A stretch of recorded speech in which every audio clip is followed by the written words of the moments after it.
Withdrawing money from your Tangerine account is pretty easy thing to do. Today I'm going to teach you how you guys can withdraw money from your Tangerine account. Well, the process is pretty simple. In order to do that, you need to follow these instructions.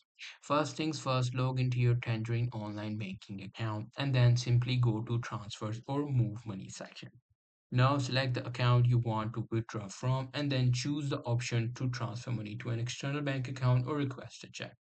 Now enter the amount you want to withdraw. It could totally depend upon how much money you want to withdraw. Now provide the necessary details for the withdrawal, such as recipient's bank account information, and then simply review and confirm the withdrawal details. Wait for the withdrawal to process, which may take a few business days for electronic transfer or mail delivery for checks.